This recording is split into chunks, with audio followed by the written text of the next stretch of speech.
You're listening to the Pace Radio Network here at paceradio.net. The views expressed by the individuals during this broadcast are their own opinions, and they may not be the same as those of their group or other organizations they may be involved with. All medical advice during our broadcast is not a medical opinion and should be checked with your medical physician.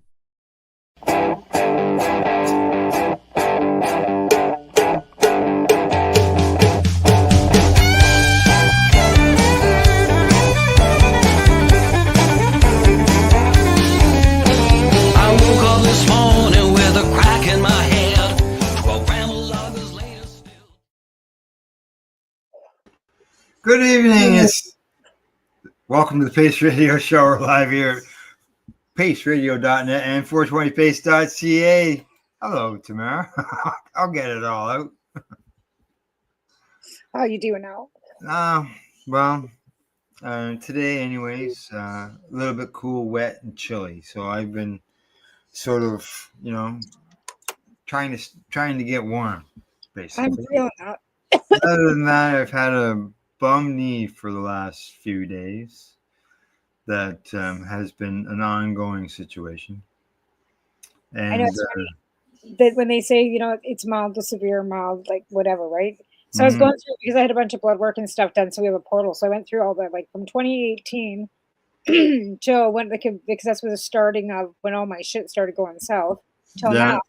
Everything's been like in the repetitive, like me getting X-rays and MRIs, everything's degenerating and like eroding. No wonder I'm in so much freaking pain. Yeah.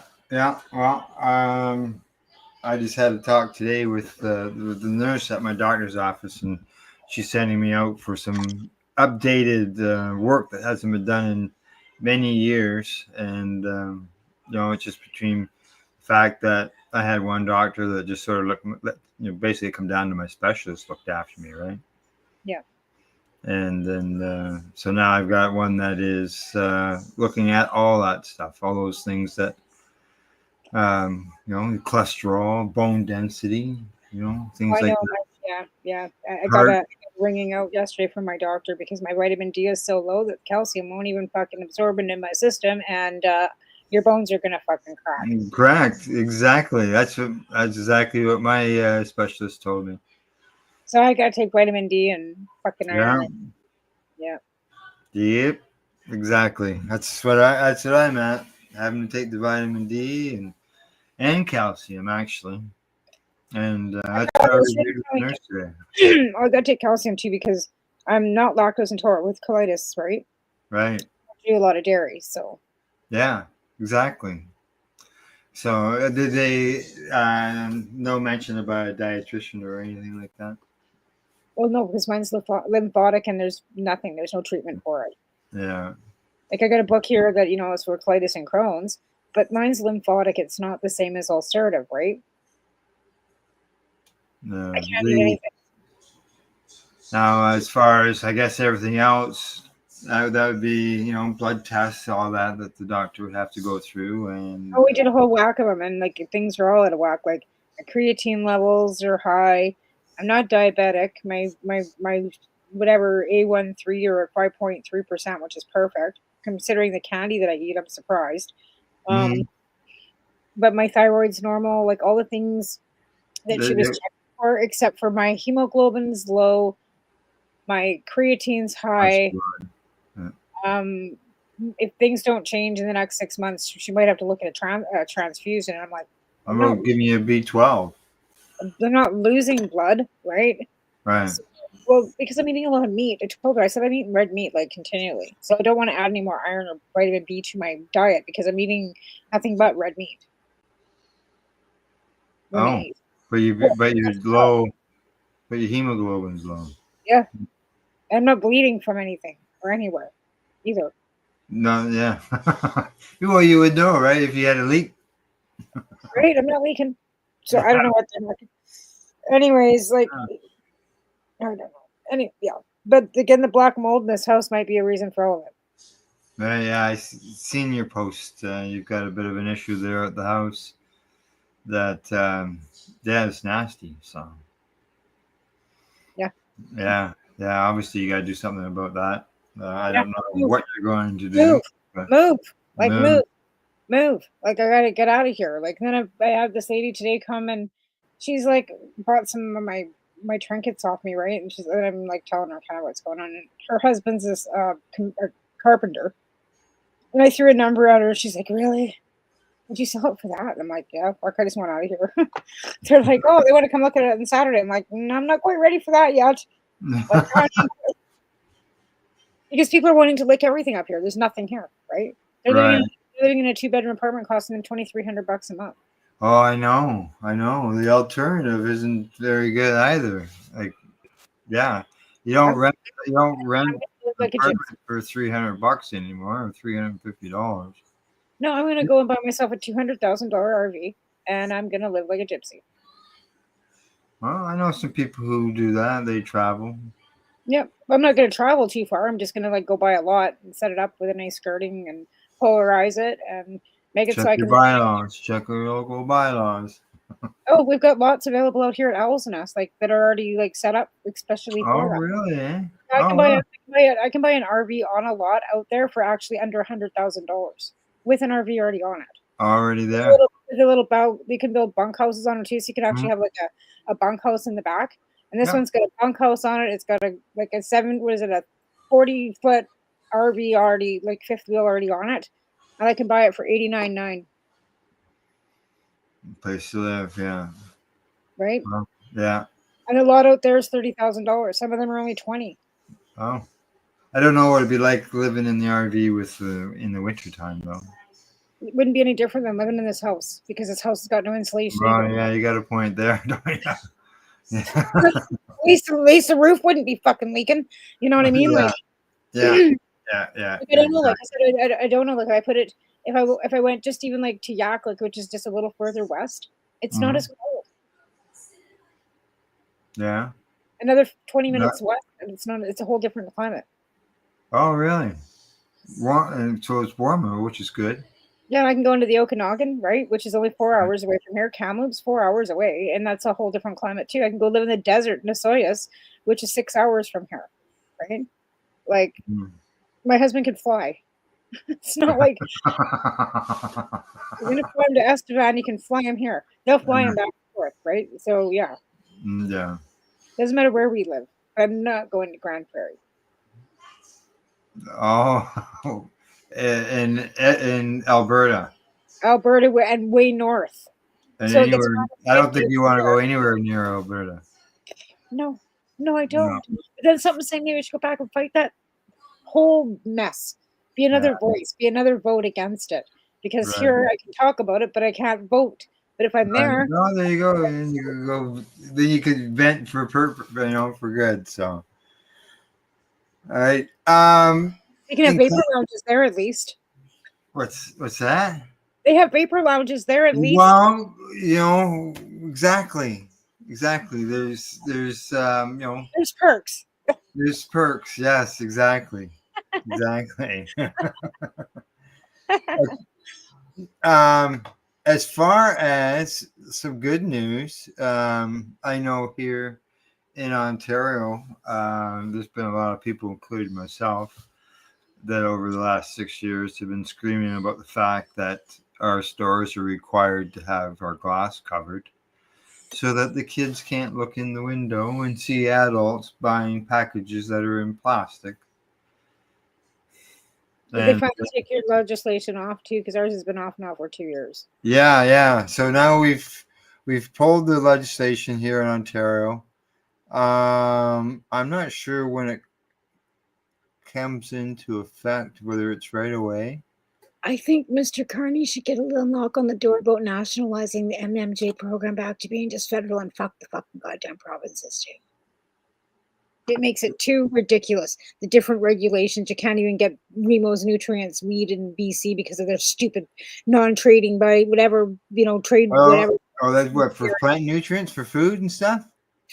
Even for the weed, we can't get any BC. I can't get Remo's Nutrients, like any of Remo's pot out here. I'd get used to. No, they can't sell to the BCLCB because they only can sell to the Ontario because of the trade barriers and all this other stupidity because of the different cannabis legislations from province to province. I can't get weed from BC, even a lot of them here, even the microcraft. They can sell Really? directly to the store, but depending on if they're there or not. Like, it's just like, it's ridiculous because our legislation is different from yours. Mm-hmm. Your rules are different from ours. So it's like, you know what I mean? It's like banging heads. Like, why are we doing Well, this? apparently there's going to be some open borders for July the 1st if everything goes as Oh, I don't planned. hear anything about cannabis barriers being taken down. I think that's something else that should No, either have I. the barriers that we've got in this bloody program. They say that these changes will enhance transparency and foster a welcoming environment for consumers. Only if, the traders in Alberta go along with it. Well, so good. Some of the window coverings have looked, not too bad, but some of them have looked pretty gawky. I've always looked at the window coverings are a safety risk to the employees as well as the customers. Yeah, because then nobody can see in it if they're getting robbed. Yeah, exactly.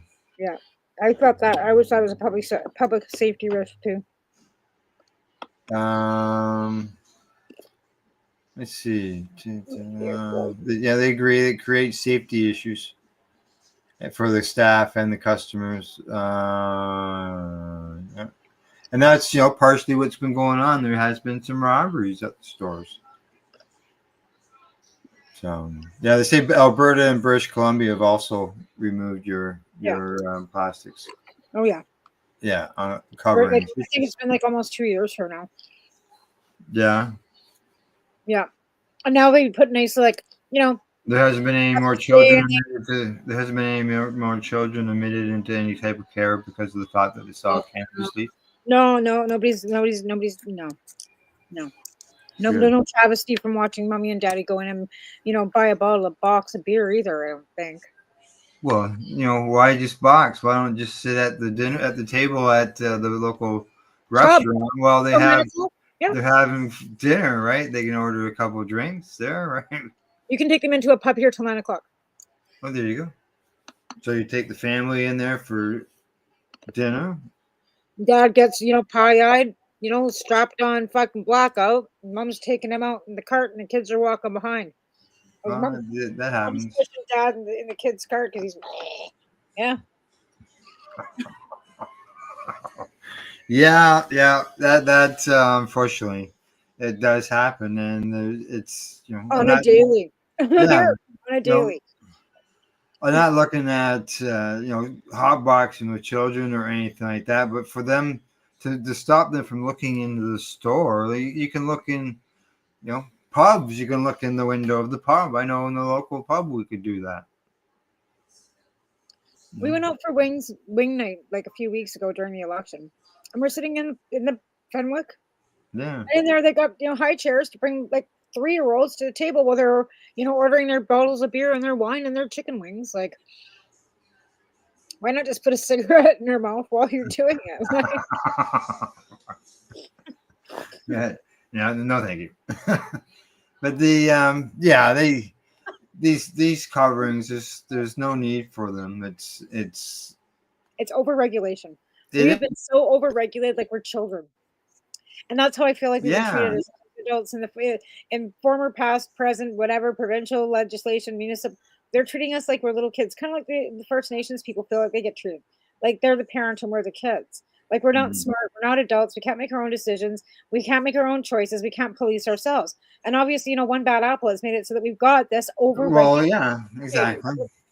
And that's what we have policing and jails for. So how about we start really putting the money into the budgets for the policing to actually take care of this petty theft, build the whatever, rehabilitation centers that need to be built, instead of picking on people for nothing, like for, being in what's going on in the bedroom. Like, stop it. Yeah.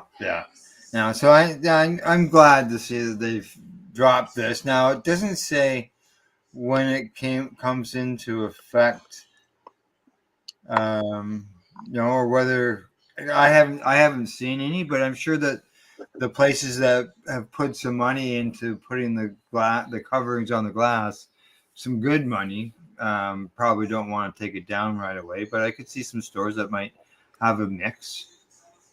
My friend here had to put brand new windows in his store. She had what? He had to put brand new windows in the store because of the UVA. So when they took the screening off, those windows went bye-bye. They didn't tear the stuff off. He actually had to put because the cannabis is sitting out and you got it sitting out, and even in the packaging, you don't want it being hit by the sun. Right. So if the glass cabinets and stuff sitting out, even if it's in the packaging, it's not out to be seen or anything. You don't want it being hit by any UVA rays. So he actually had to buy windows that had the UVA UVB protection. So he put new windows in. Changed the glass right out completely. Yeah. In order to get the UV protection. Right. And I mean, I don't know how much. I mean, to be in that business, you have to be liquid viability. You have to be able to have some. You gotta have some cash handy. Well, and you have to be able to pivot because that industry is changing all the time. Things are changing and evolving all the time. But so is every business, and especially with what's going on in overall in the world trade business, everybody's having to pivot again. Yeah. So, but yeah, so there you go. No covers. I'll have to go into my local store. I know our local store here, they just changed owners and renamed things.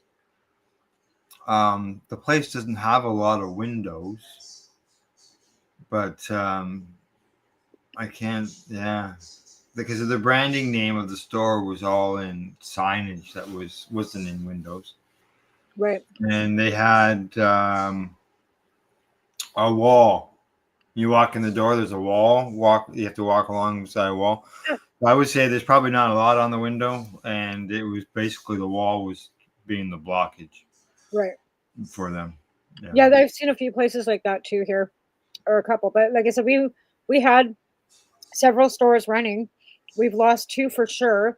The one that I go to is still there, but I don't pay attention to. There's no new ones, that's for sure. But there's definitely we've lost 2. The cabin is gone. The one that was being ran by a local guy, the East Kootenay Cannabis, it's gone. I think Prime's still there. We got what is it? Cannabis Cabana.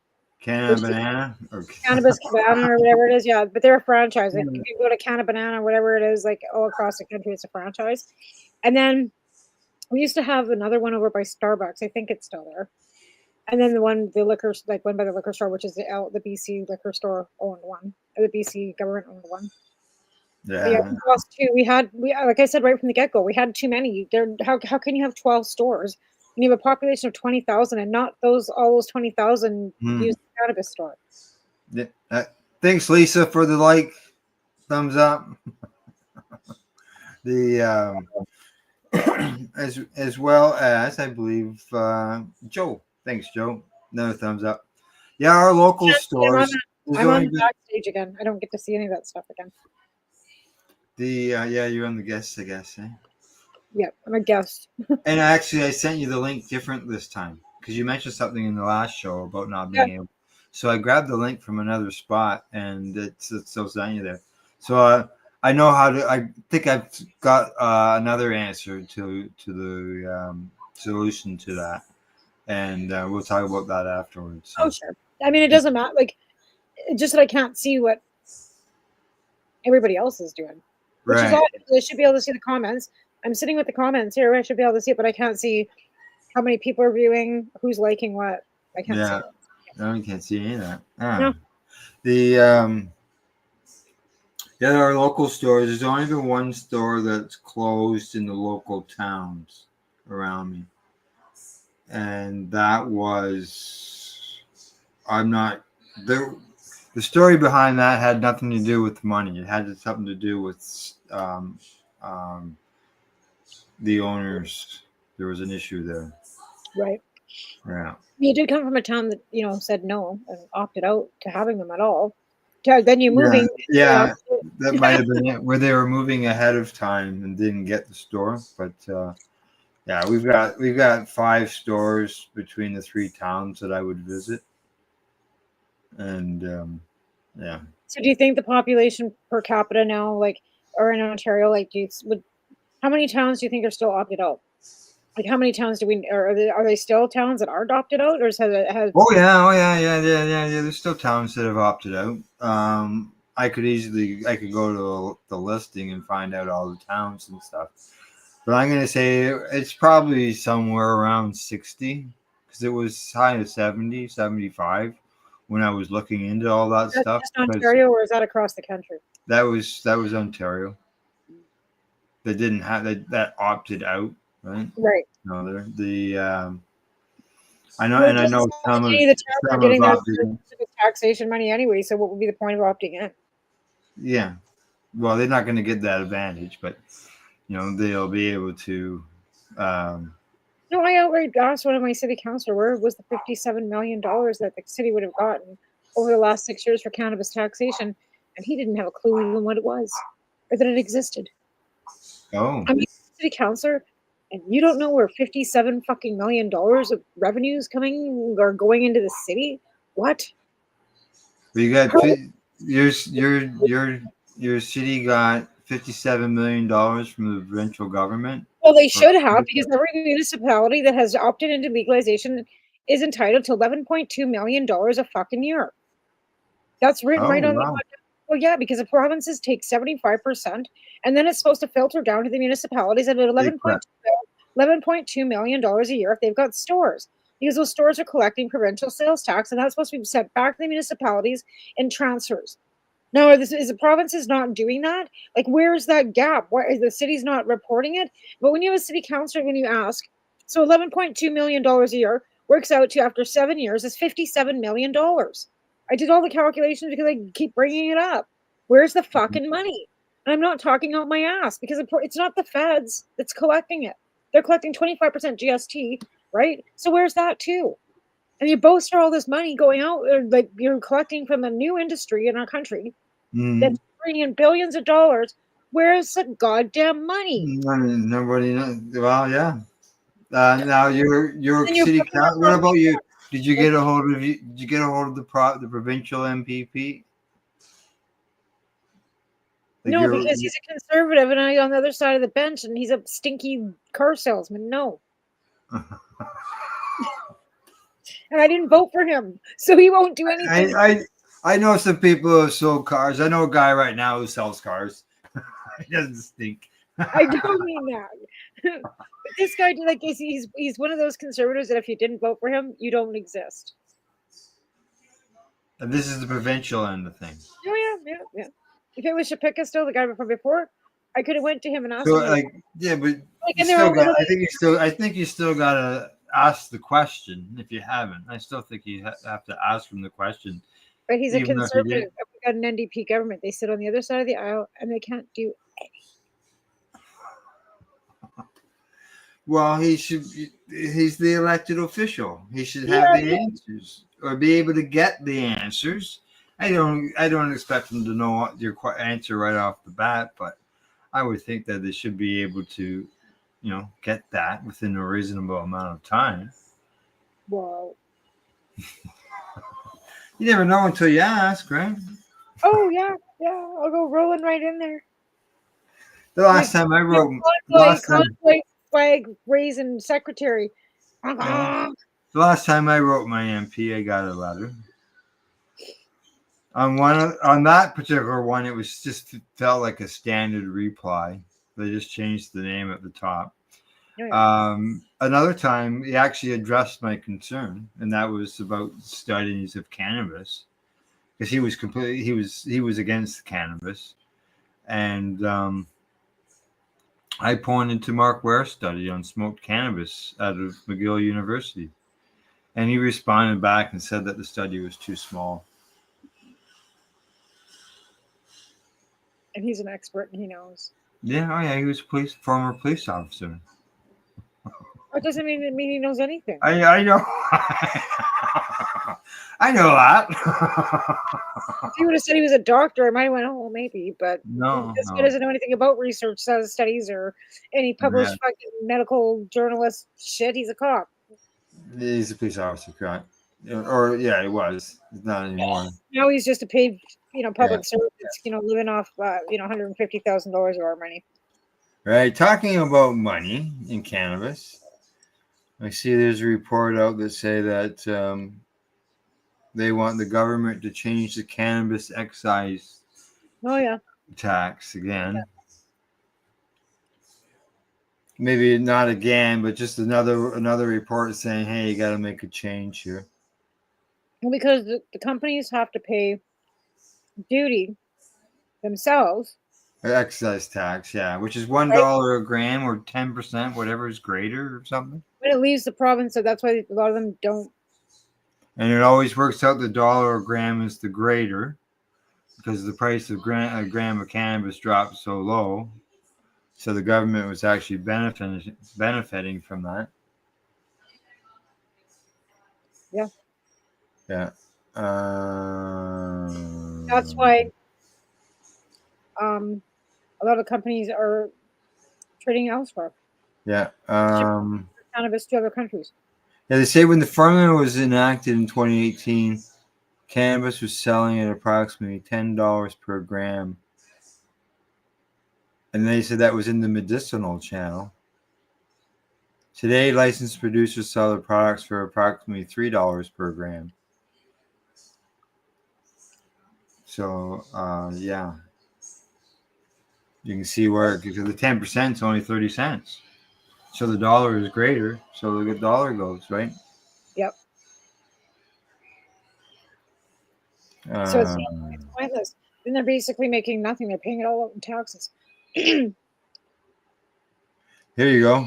2024 figures show the government collected $2.5 billion in cannabis excise tax. $2 billion of the tax had gone back to the provinces. Right? Yeah. So there you go. There's some numbers. 566 million went to the federal government. The rest of it went to the provinces. Right? Where's the money? And they're all bitching about fucking, our federal transfers. We give too much more money to the feds. Sounds like the feds send them a lot more fucking money than they send them. Yeah, there was a bunch of money there anyways. For sure. Where it is, I'm not sure. Right?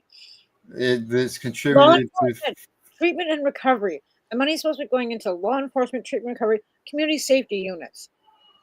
It's put $43 billion into our GDP, with $7.4 billion of that in 2024 alone. You would think it would have been higher at the other end because all that construction, building out, everything, that's all included in it, eh? Yeah. So there you go. The billions and billions of dollars. Yeah. Money. There was something I was going to talk about last week that I didn't discuss, and maybe what I'll do is I'll look it up during the break and see if I can find it. No, last week we were kind of clocking the hockey game too. Yes. Yeah, well, we don't have to worry about that anymore, do we? I'm not You lose. You fight all year to get home ice advantage. And then in the two most important games of the season, you lose by a combined score of 12-2.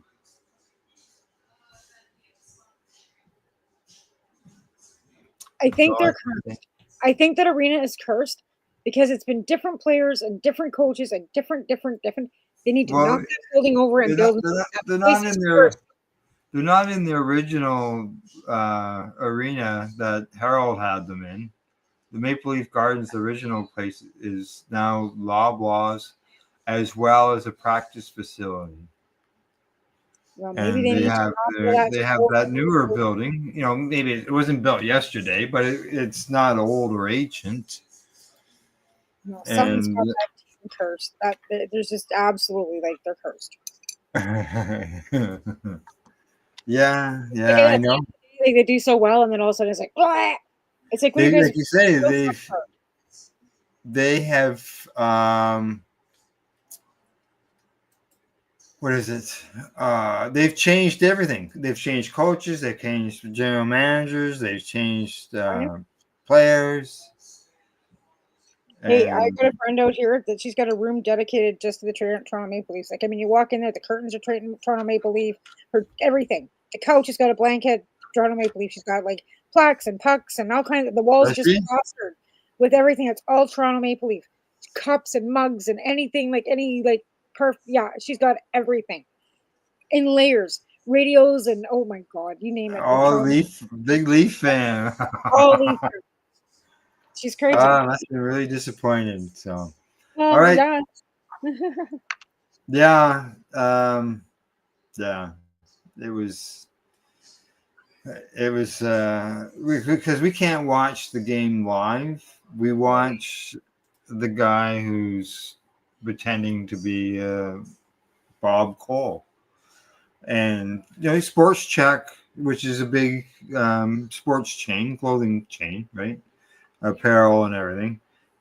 They sponsor him, so like he's got 10,000-15,000 people that are watching him while he's doing the play-by-play. And he had a big meltdown. It was nasty. No. Yeah. So, all right. We'll just, as I say, it's always next year. Book another one and relax, chill. There's always next year. Get going. There's always next year, yeah. Hey, I grew up in Toronto, or beside Toronto, right? Yeah. And so I've always been a Leaf fan. I got to see the Leafs win the Stanley Cup the last time. That's why I'm a Calgary Flames fan. I lived there, I saw them in the Cup, and they never make it to the playoffs either. So I feel you. Yeah. All right, time for us to take that break and pay some bills. You're watching the Pace Radio Show. We're live here at paceradio.net and 420pace.ca. You're listening to the Pace Radio Network here at paceradio.net. Camelford Lifestyle Shop. Open Monday to Friday from 10 till 7 p.m. or by chance. Check out our flags, our t-shirts, plus our hats, and look of that supply of rolling papers, plus much more. We've got bongs and your favorite herbal vaporizers. Look at all the incense we have, as well as for those who collect knives, check out these knives in our collection. And while you're here, stop in to see Shay at the piercing room, where you can get poked by Shay. Daily deals, check them out. Camelford Lifestyle Shop, 17 Bridge Street West, Camelford, Ontario. What do you find at paceradio.net? People advocating cannabis education.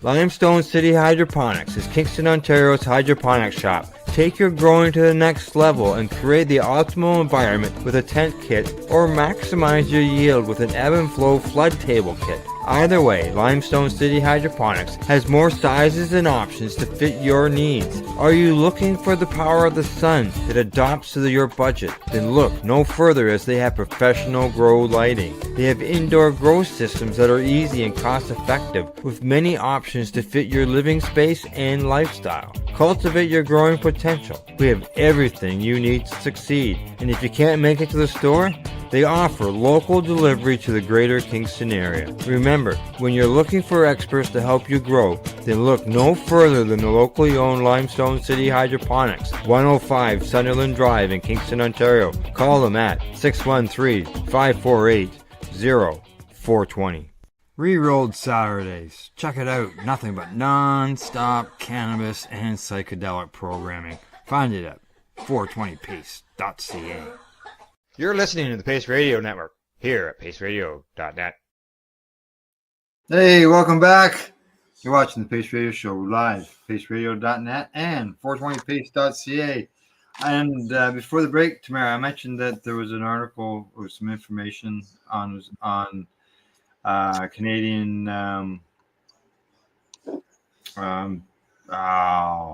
organic certification. Did we ever talk about that? I don't believe. Yeah, I remember. You were talking about the living, like how you something to do with your living organisms with your soil. Right. Okay. Yeah. And there's no actual Health Canada organic certification when it comes to our cannabis here in Canada. It's different organizations that have something that they run by, and they certify any cannabis that somebody wants to certify it as organic. Okay. All right. Yeah. And I've had somebody asking me locally, like, where's the best lab to send your stuff to? And it's like, Victoria, Yeah. I guess, because I mean, locally you can take it into Anchors, but all it's going to do is be able to test it to say, tell you like whether it's got any toxins or any like. They have a limited testing facility as far as what the capabilities are.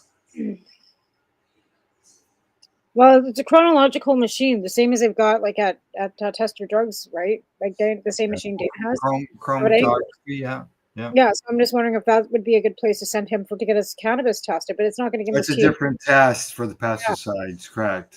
Tim explained it to us when he was on in December, and it depends on whether they get. Basically, without knowing the exact word, what he said, it comes down to the program. Yeah. For the computer in order to put into it to be able to do those tests. Right. Anyways, like I said to him, I'm the best place to send it is to 11 Victoria. Right? You want it tested for your THC levels and your CBD levels and all that and your terpenes and stuff. That machine doesn't do that. No, I know the terpenes. When I was getting the terpenes done, it was a separate request. It wasn't something that came automatic. Right. You got your standard tests for X amount of money, and then for other things, then you pay more fees for it, for sure. Is Legacy no longer doing that, or? As far as I know, they are. Maybe I'll just send them out there.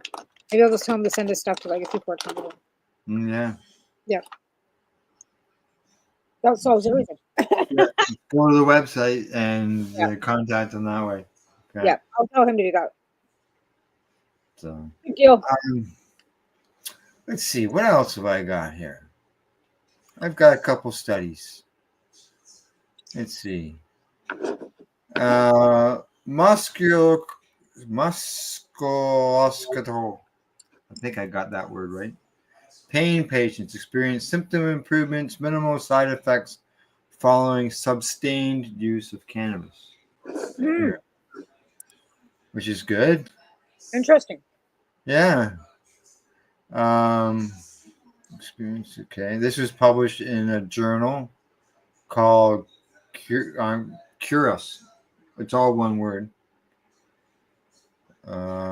This is with a orthopedic institute at a university in Philadelphia that assessed the safety and efficacy of 129 patients suffering from this musculoskeletal pain.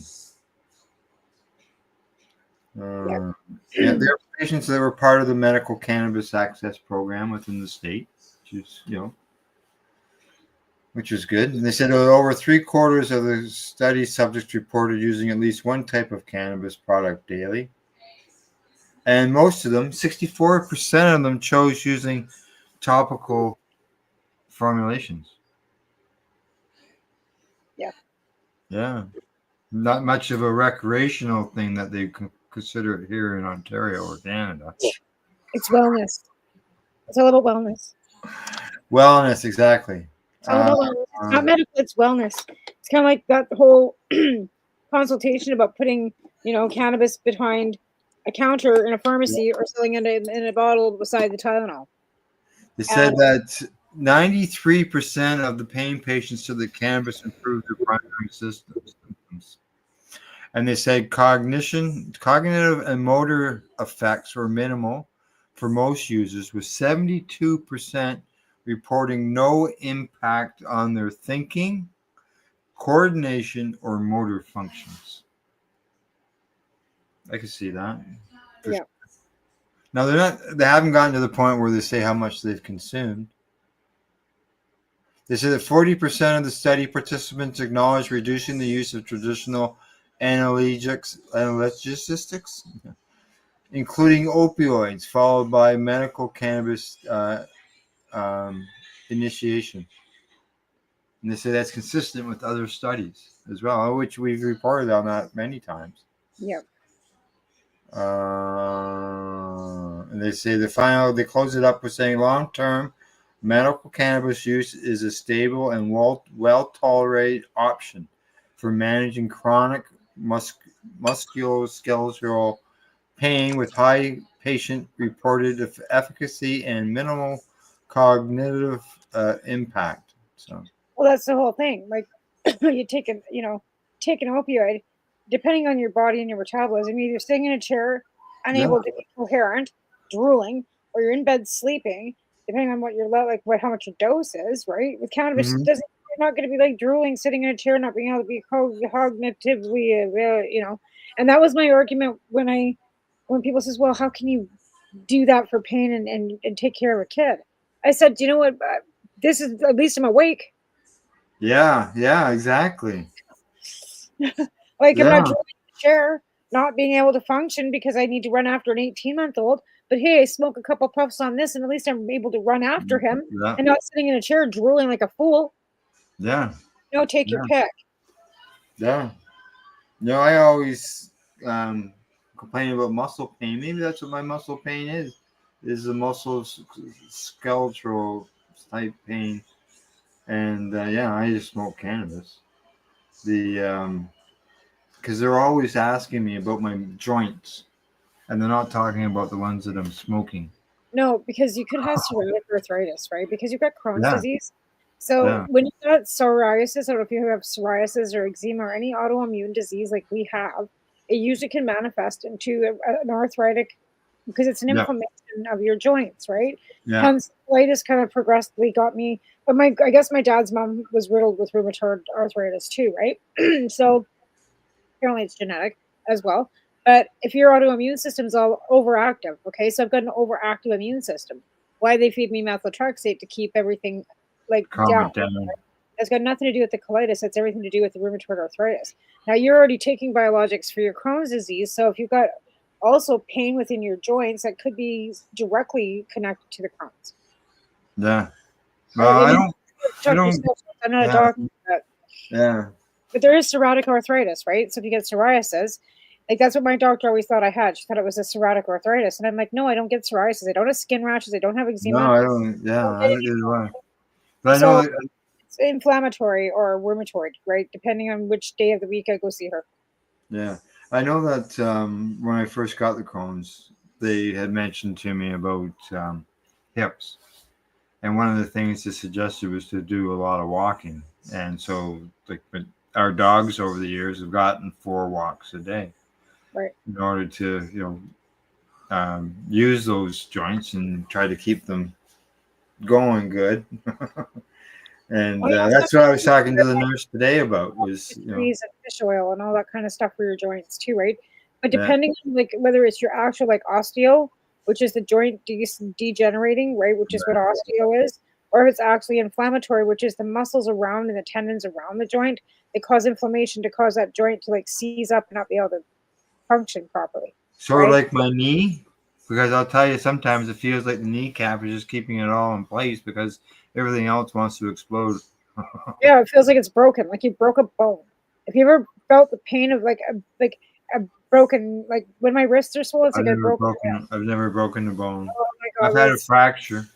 no, it's an intense pain. So it could be, like I said, I'm not here to, I can't diagnose. I'm not a doctor, but to me, it sounds like, Oh, like you said, with mine, it goes from my shoulder into my out, like it goes, it's everywhere for me. It doesn't mean it's necessarily the same for you, because it's all different. But it could be right. osteo. If you ever have you ever injured that knee? That was the other knee, but it flares up the odd time too. But Yeah, because I was going to say, like, usually it's like an injury will give you osteoporosis, like not osteoporosis, but osteoarthritis, right? Because that means the bone's been like jagged, jerked, fractured, and then it just kind of starts like rotting like a piece of wood, right?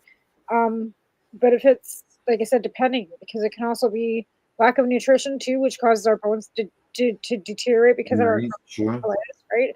So a lack of We talked nutrition. about that early on. Right. So it can, with the vitamin D and all these, vitamin supplements that I don't take that I should be taking. But again, like, yeah, it's all individual. Like individual, your bodies are, we're all different. Oh, we are. Oh, we are big time. Okay. Next little study here, which I don't know whether Gail can hear me from down here, but I know right now there's a lot of people dealing with sleep apnea and getting those machines in order to get some sleep at night and all that. But they said that using medical cannabis leads to significant improvement for sleep apnea patients, and this was done in Minnesota. And it was a state-funded study. They have that new internal thing that you can get implanted into you now. Yeah, I've seen that. Yeah, because this, sleep apnea actually is a condition that causes people to stop breathing temporarily during their sleep. And I used to listen to Gail, and she would stop breathing. I didn't realize what she had, but she would actually stop breathing. And then I told her about it, and then I think there were sleep studies and stuff like that confirmed the number of times that she actually stopped breathing during all that. And there's just certain numbers that they go by and everything. They said that here, this report says that they found that about 40% of those who are certified to participate in the cannabis program due to sleep apnea reported an average 30% reduction in symptoms. And we're able to maintain that improvement for at least 4 months. Yeah, they say it was the largest study ever done on it. Well, I know it's beneficial for most people to sleep, and like even Deb, for example, I know she eats like so many cookies with just so many grams, so many hours before she knows she's going to be going to bed. And when bedtime hits, she's going. Mm-hmm.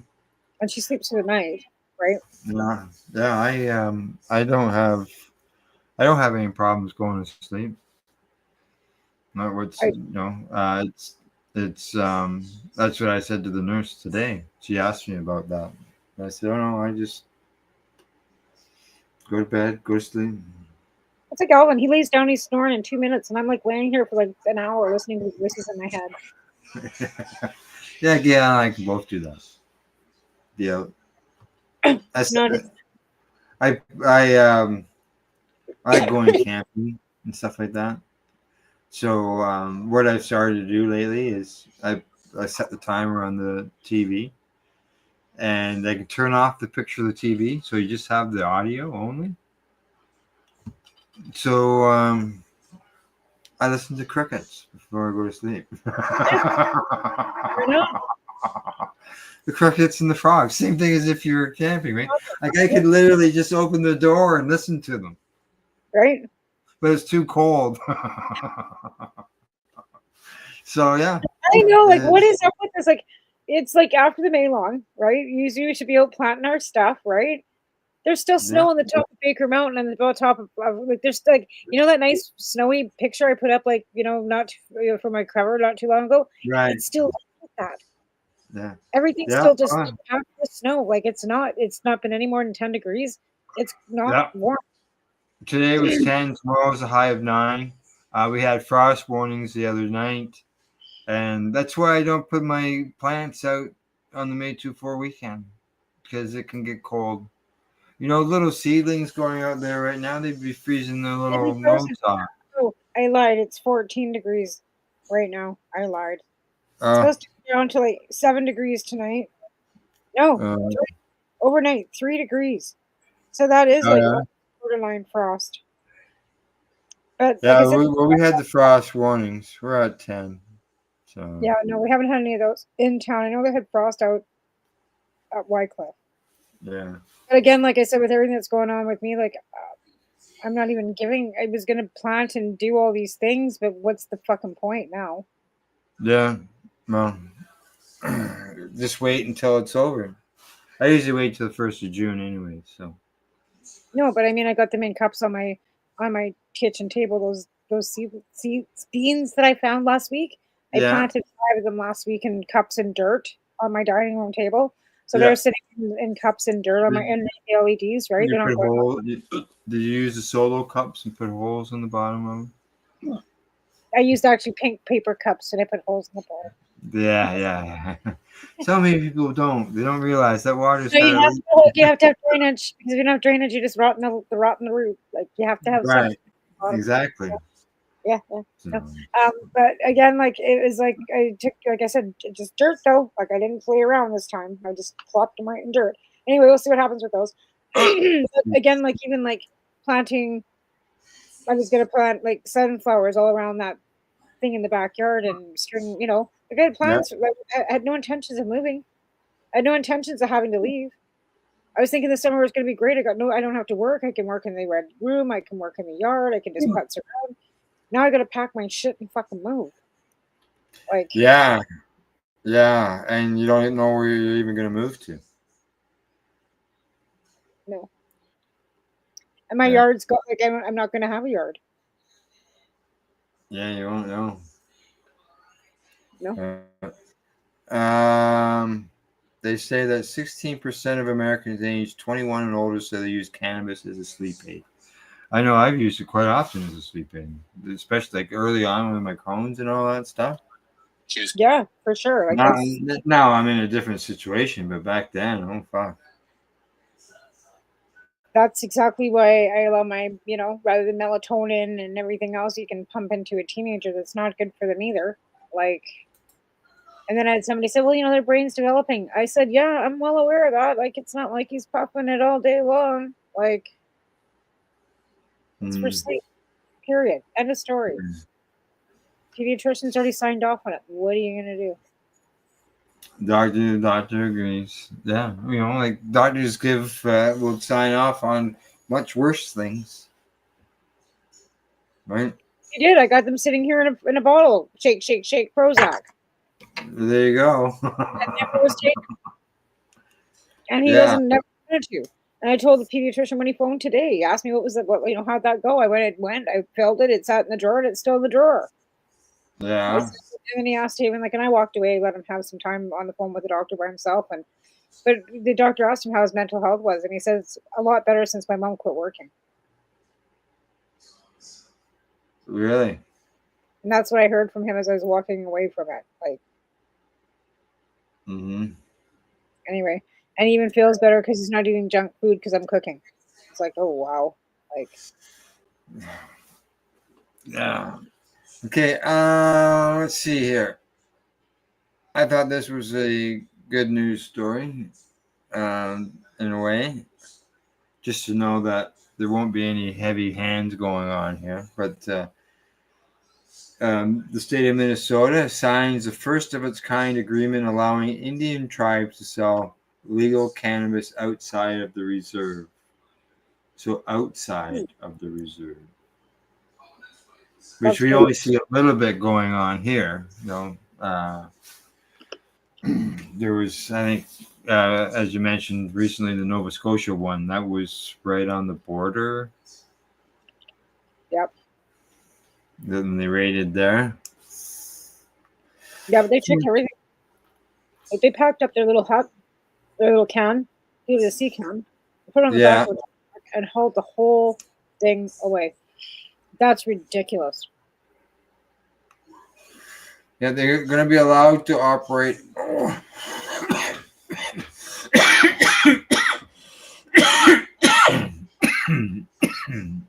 Got in the wrong.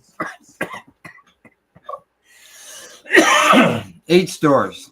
You gotta cough to get off, Al. That's what they say. I'm gonna get a drink. I feel ya. But yeah, they should be allowed to, like I said before, like wherever we walk, their moccasins walk before us, and no matter where it is in this country. So I don't feel any need to have any ill feelings towards them doing whatever they want. It says it's the White Earth Nation, also known as the White Earth Band of the Minnesota Chippewa tribe. First tribal entity in the state to reach an agreement with the state on selling legal cannabis outside of the tribal land. Now, it doesn't say suppliers or who the supplier is. Like I know when any of our First Nations have gone the legal store route through the government end of things, They have to use the they government. have to sell government cannabis crap. Correct. Yeah. Correct. And again, that keeps everybody underneath the government thumb when it comes to medical cannabis, right? And like people say, well, weed's weed, but it's not. And if it's going out to the recreational market as recreational, then how can you decipher between medical and recreational? Yeah, when you go and take your course for your CannaCell, whatever it is, they make a distinct line between medical and recreational because they don't want you giving any medical advice because you're not a medical practitioner. And they still have not recognized cannabis as medicine. As medicine, correct. Apparently they're about to do another tribe in a couple weeks. What's John? Here What's we go. John? Under the compact or the agreement, White Earth will also be able to open cannabis cultivation and manufacturing facilities off of tribal land and engage in wholesale transaction, transportation, and delivery of cannabis. So they can grow their own cannabis to sell in their own store. That would be from seed to sale. Yeah. Yeah. Well, ultimately, that's what anybody that has a licensed producer would want to do.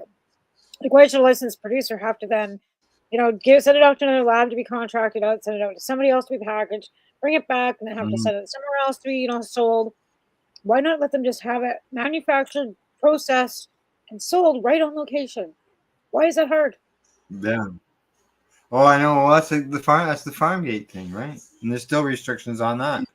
And I know here in Ontario, farm gate locations still have to give the Ontario Cannabis Store that percentage that they would have given to them if the product went to the store or went to the OCS, the government distributor, and then came back to them. They don't have to do that, but they still have to pay the fee, which is so double dipping on the government's behalf. Then, yeah, how ridiculous! They're charging a fee for something that they're not doing. Exactly, they're not handling the product in the farm gate, right? That's like a mafia. That's like a mob boss. The well, the OCS, the government-run OCS, the distributor, is the largest cannabis business or most profitable cannabis business in Canada, as far as I'm concerned. So there you go. And you the tribes in Minnesota will be able to sell cannabis off the reserves. So that's good for them. Yeah. Well, again, this is Turtle Island, right? Oh, we want. Yeah. Not only that, there's also 1 out of 4 Indian tribes in the U.S. is now involved in cannabis or hemp programs, which is good news. I think morally for them too. I can't speak for them, but it's medicinal healing medicine, comparably to a casino that's also feeding to addiction, right? So you got a gateway in and a gateway out, and gambling is an addiction no matter how you slice it, right? So then you're spending your money on that, or you're spending your money on medicine. I don't know. Seems like a win-win with the cannabis rather than the gambling. Yeah, it says here this map that they created was done through the Indigenous Cannabis Industry Association. And they say overall, approximately 26% of the 358 federally recognized Indigenous communities in the U.S. are now involved in some sort of cannabis program. That's good. It's creating medicine, jobs, community development, overall industry growth. Yeah, because cannabis is a far better, medicine than fire, water, or alcohol. You know what I mean? Like the addiction off their reserves too, right? Yeah. Oh yeah, for sure. Okay, there we go. I think I'll try to get rid of this cough during the break. All righty. All right, you're watching the Pace Radio Show. We're live here, and we're going to head off to break. Talk to you in about 3 minutes. We are people advocating cannabis education here at paceradio.net. Limestone City Hydroponics is Kingston, Ontario's hydroponics shop. Take your growing to the next level and create the optimal environment with a tent kit, or maximize your yield with an ebb and flow flood table kit. Either way, Limestone City Hydroponics has more sizes and options to fit your needs. Are you looking for the power of the sun that adapts to your budget? Then look no further, as they have professional grow lighting. They have indoor grow systems that are easy and cost effective, with many options to fit your living space and lifestyle. Cultivate your growing potential. We have everything you need to succeed. And if you can't make it to the store, they offer local delivery to the greater Kingston area. Remember, when you're looking for experts to help you grow, then look no further than the locally owned Limestone City Hydroponics, 105 Sunderland Drive in Kingston, Ontario. Call them at 613-548-0420. Rerolled Saturdays. Check it out. Nothing but non-stop cannabis and psychedelic programming. Find it at 420pace.ca. Enjoy the buzz of legalization with Campbellford Lifestyle Shop. From lights to plant nutrients, books, consumption accessories, and more. We've got all your basics to grow or consume cannabis. Visit our info center or take a look at our piercing services and body jewelry, now available in-store through Campbellford Lifestyle Shop. 17 Bridge Street West, Campbellford. Are you looking to get your medical cannabis grow license? Limestone City Hydroponics can help patients through the process of obtaining their license to grow medical cannabis. What's that? You don't have a doctor? If you meet the medical criteria, Limestone City Hydroponics has a nurse practitioner who can assess and provide medical cannabis prescriptions. What are you waiting for? Contact Limestone City Hydroponics at limestonecityhydroponics.ca or call them at 613-548-0420. Pace Radio is the people advocating cannabis education radio network.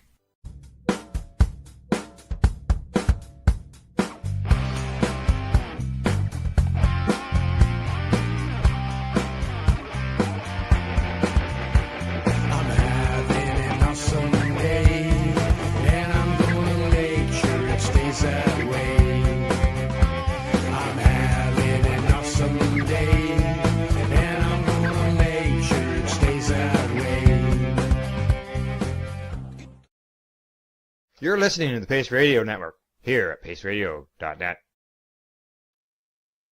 All right, we're back, and I still have that cough. Sometimes you just gotta, cough it out. Yeah. All righty. You know how we always talk about, every once in a while, I wouldn't say always, but once in a while we bring up the Global Marijuana March, and we talk about, just because cannabis is illegal here, it's other places around the world where there's still drug carrying laws and things need to be changed. Absolutely, yes. Well, I think all drugs should be legalized worldwide. The stigmatization unregulated so that we have less toxic drug deaths. Well, there was this fella from the U.S. He's a basketball player, and he's playing basketball over in Indonesia, and they said that they found 132 pieces of cannabis edible candies in his apartment, Okay. and the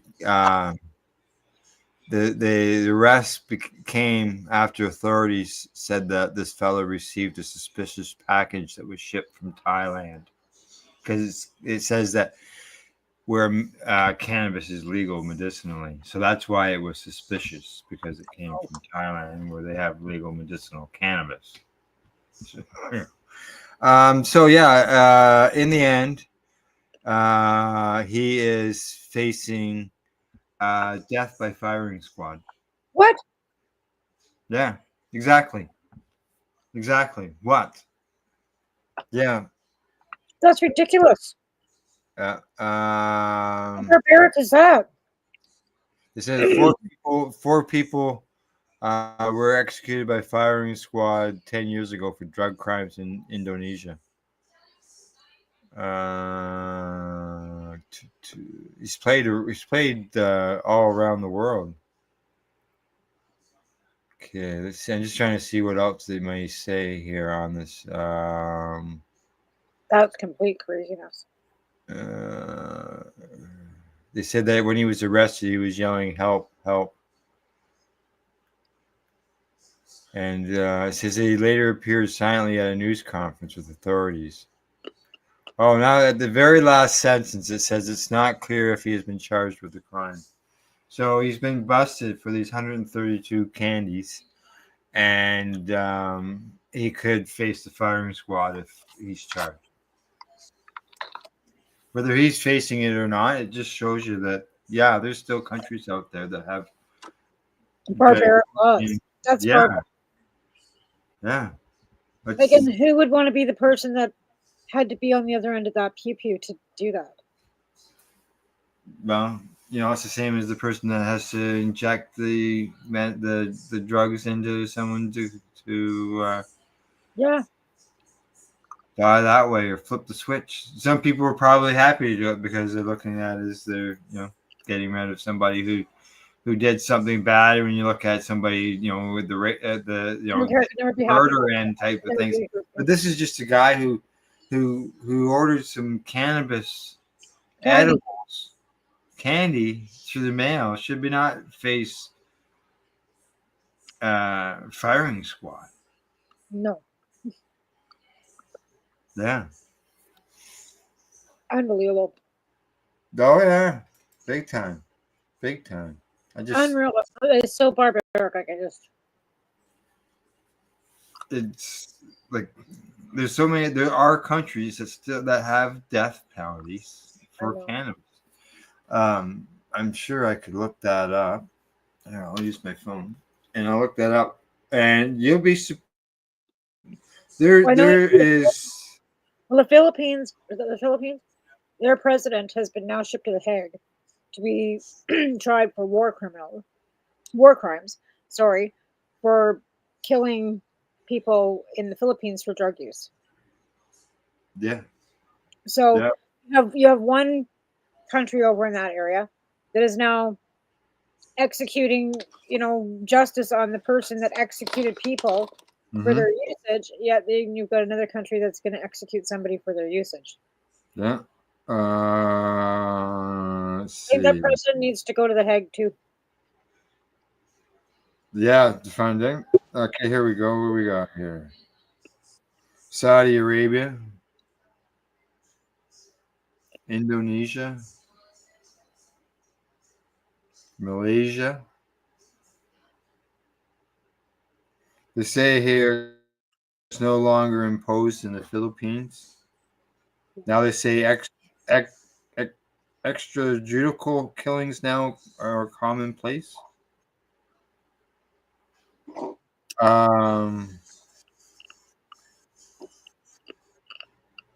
You can be sentenced to death in the UAE. That's Qatar. Singapore, it's frequently used. Wow. People's Republic of China, frequently Oh, yeah. used. Eh. United States, never imposed. Okay, let's see.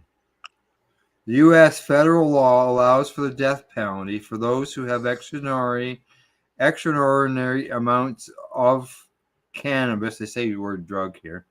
60,000 kilograms or 60,000 plants. Okay, is the amount.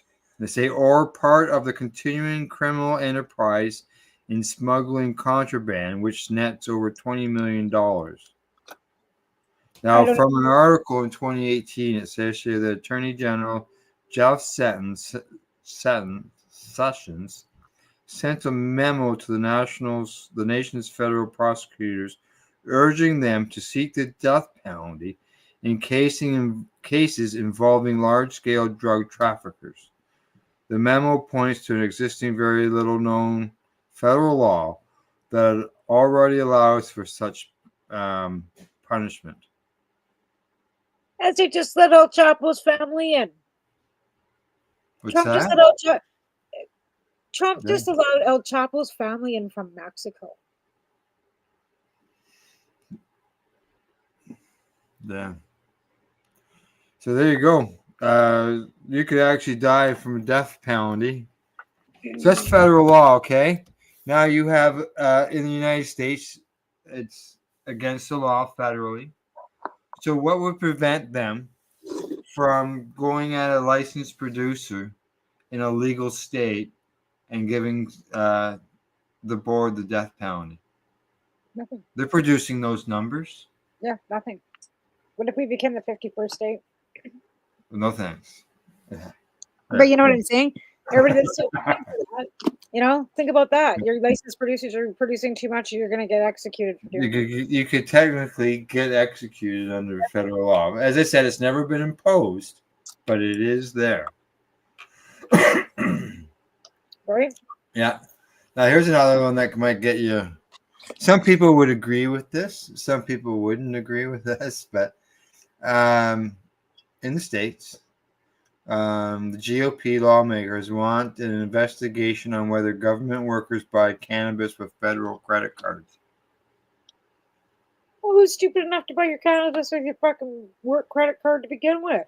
Well, I know, but apparently Why would you do that to begin with? Like that's they dumb. don't have any evidence that people are, but they want to look into it. They're considered a high risk use, so that would mean employees for the federal government are using it They're using their credit card to smoke weed. as a credit card instead of using it for official business. Oh my And God. okay. So what they're basically trying to do is find out how many of their people are smoking weed without actually having a drug test. Well, there's apparently it's one of 36 merchant categories that are considered high risk, along with enterprises that range from babysitting. Who would think that would be high risk? But government employees could use a credit card for babysitting, massage parlors to fortune tellers. I don't know any 12-year-olds that take credit cards. No, neither do I. You know what I'm saying? Like, I don't know any teenagers that do that unless you're paying a daycare. That's not babysitting, that's daycare. No. Massage parlors, well, the massage parlor, I guess I'd be watching that. Yeah, so there you go. They want to look into people using credit cards or government. No, it's I can understand why they If that government employee is that stupid to use a work credit card for his personal usage, then that person shouldn't be working for the government either. Like and off. You should people be get a credit card. Yeah, some people get a credit card. Business people might get a credit card to pay for their fuel all the time. Have a business credit card. Yeah, right. Like But you're not buying weed with that credit card, right? You're buying fuel. Yeah, correct. So And if somebody was buying, if you found out somebody wasn't using it properly, then you'd be upset. That's what they're doing there, finding out what's going on. Let's see what else we got here. Robberies. We're talking about robberies earlier. We're talking about the fact that here in Ontario, they can remove the covers from the windows. And as we mentioned, we'll be watching to see if anybody locally does do that. I should maybe go around and talk to these 5 stores and say, hey, you're going to take your covers off your... Yeah, I'll do that. I'm looking if I'm looking if they haven't already. Yeah. Because a lot of them, like, that's how I noticed ours, like the store when I went, because I almost drove right into it. It's like, oh my God, it's open! Like, not so, like, the hell is that? Like, it's all like the one store, they actually have a pass through because the business before them was a convenience store and they sold ice cream in the summertime, and it overlooks a local park where a lot of community events go on. So in the summertime, they sold ice cream. And so there's a door in the wall. It had little blinds and stuff like that, right? And so, I don't know. You drive through. You could open that up. Maybe turn that into, like, could they sell legal cannabis through a window? Sure, why not? They have sell booze. I don't know why they couldn't. Drive-through cannabis. Drive-through cannabis. Well, it'd be walk-through. Because you have to get on the sidewalk to go to the window. So whatever. Yeah. They would be able to if they knew what they wanted from without having to go in and look at the menu, and they knew what they wanted. The person could just bring it to them at the window. Why not? Yeah. Exactly. So Woody Harrelson, his store has been robbed. Oh. Yeah. Cannabis stores robbed in California. Yeah, I guess. Yeah, West Hollywood. Just after 4:20 a.m. on Saturday, 5 thieves broke into the store. Imagine that, 4:20. 4:20. Yeah. Stole $2,500 worth of cannabis merchandise. Oh. Second time it's been robbed in less than 6 months. That's not good. He needs better security, but the thing of it is, I know that our places are got Pico roll shutters. Like they big. Yeah. Like a pharmacy in the town beside us has got that. Like nobody's getting in any of these stores that we've got here. Like it's like going to trying to break into the store that I was working at. The front doors were barred. Like they had bars on the windows. Like. There was nobody getting into that store, no matter what. Yeah. Oh, yeah. I know what you mean. I don't know how they're getting in there. Like, do you not have bars on your windows? Like, what's your security like? Like, what are you doing? Let them in? They could leave the front door open? Like, it doesn't make any sense to me. Like, seriously, dude. Like, they can't smash through 4-pane windows, like those big smash windows. Like, they made them now so you can't even get through them. After the Vancouver riots, they made new windows. Oh, yeah. Right. So you can't get through. But if you got you can have Pico roll shutters too that just close down over those windows at night. Like, quit being so cheap. Or what do you, like I said, would you leave the doors open for them? Like, come on. Yeah, well, they want obviously not. They don't want anybody breaking the front windows to get into them, right? Well, no, and that's the thing. Those Pico roll shutter things are like, if I could afford them, I'd have them on my house. Yeah. My parents had them on the one house they had in Lethbridge, but they were renting. And those things were the cat's ass, and it wasn't for security, but it kept all the heat and the cold out too on your windows, right? Oh, it did? Yeah, they're more for insulation, but they're great. Yeah, I've seen some with bars on the windows. I think most of them just rely on security of cameras and sensors and things. Well, that's why you have insurance, right? You get business insurance, and I could just imagine just the getting cannabis insurance for your store or business. Well, in the States, it's hard to say. They would hit the stigma would hit them too, right? Well, yeah, but London, what is it, Lord of London's or whatever? Yeah, they've been insuring cannabis gardens for a decade or more now. Yeah, 20 years. because I remember looking up that years ago. Yeah. So, I mean, there are insurance companies out there that have been covering it, finding it probably lucrative to do so, because, like I said, like if you're taking like big licensed producers paying you for insurance, how often are they getting broken into? How often are they claiming anything? And they're probably charging them exorbitant amounts of money for their premium. That's money in their pocket because insurance is a scam, right? Like pay. But if you never claim, you don't ever and then you claim later. Depends. Like, you know what I mean? Like, it's just a scam. But again, if you have insurance, Yeah. Yeah. Well, sometimes it's there, it's helpful. Other times it can be a real pain in the butt and be very stressful. Well, it's like everybody says with a house. Can't you call your insurance company? No, because this is a maintenance problem. It's not like a tree fell on the house. Right, Or yeah. struck by lightning, or somebody drove a car into it or something. Like, and you couldn't even burn this bitch down because my grandmother's got cement on the fucking walls in the dining room. Like, nothing would burn. Everything would fucking Did stand. it lath and plaster the walls? Yeah. And then my grandma put stucco over the fucking walls. Oh. Oh. Like, and then there's asbestos tile on the outside of the house. Oh, you get that white tile? Is that what that is? Yeah, like the fire retardant asbestos type tile. Yeah, yeah. And then they spray, and then they had it painted after that with some sort of insulated paint. That wasn't yeah. Well, well, hopefully you find yourself a place, and the two of you can find benefits for your health. Well, like I said, I don't even know what to say anymore. Like, I'm just. Yeah. I mean, if we lived in a warm climate, 12 months of the year, this wouldn't be such a big issue, right? But we don't live in a warm climate. It's not like I can live in a tent for 12 months of the year.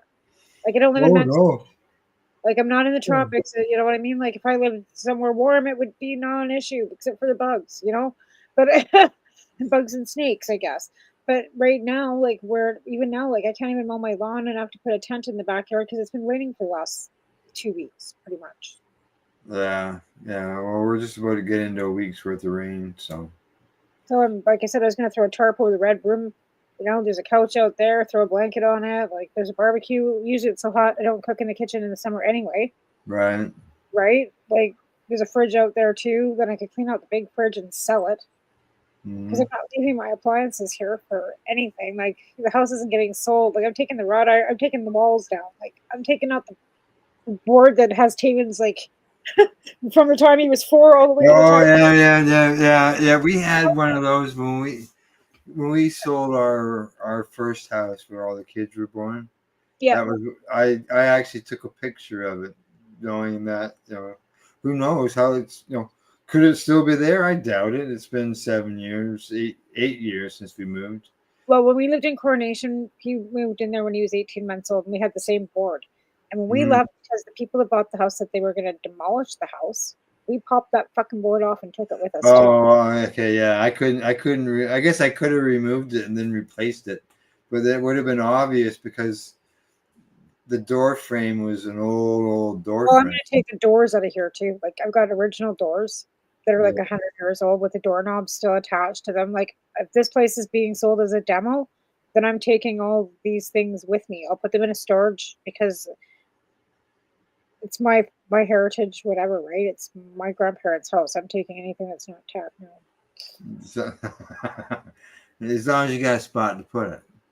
Well, I'm going to go rent a storage bin because I'm going to have stuff like my grandmother's buffets and stuff. Like, the one corner cabinet that was bought when I was 5 years old has been given to me by because it was passed down when grandma died. That's not going anywhere. Right. Yeah. And the thing is, I can't even take it to my mom and dad because their house is up for sale. And then my aunt in Calgary too, she's got her house up for sale because her husband passed away just before Christmas. So everybody's kind of in an upheaval of we're selling off and going, Yeah. Yay. Never fun. Never fun. All right. Anything else cannabis-wise? Just send money to the CSP. We got a little bit of a appraisal today. Unfortunately, we can't accept anything via the mail because, Post Office is going on strike again. Yes. Yeah. So, yeah, unfortunately, because we've had a passing of a club patient member, her family is actually putting on her obituary that in lieu of flowers, if anybody wants to donate to the Cranbrook CSP, that's where they're going to put their donations towards. I'm very grateful for that, but again, I don't really like it because I don't want to take somebody's money on death. You know what I'm saying? Right. At least then we can keep moving forward, and her life meant something, right? Yeah, exactly, and it shows we have like a foundation specifically for her, and that's what I would do with that. If there's a generous amount of money that has actually if I get like some ridiculous amount of money, which I'm not counting on, I would make it an Andrea DeLorme Foundation, and all the money would then go into that. Right. And we would name it that. So again, like I said, we'll see.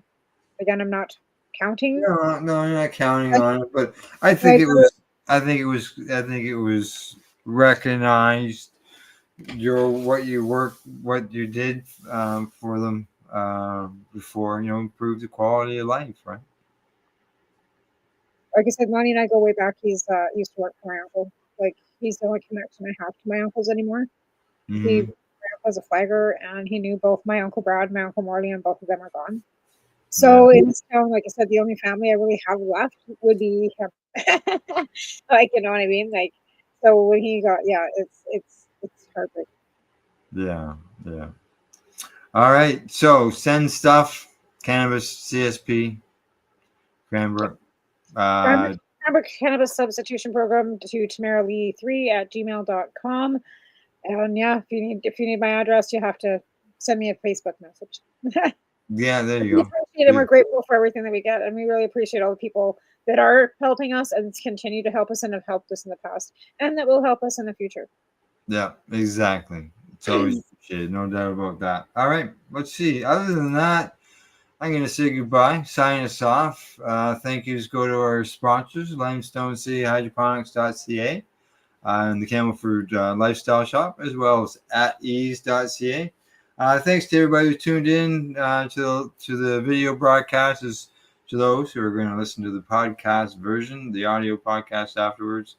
And other than that, thank you, everybody, and good night. Bye-bye.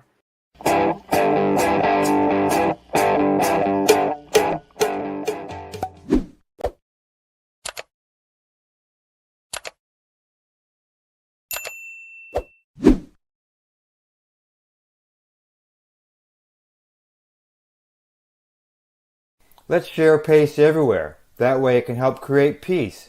People everywhere advocating cannabis education. You're listening to the PACE Radio Network here at paceradio.net.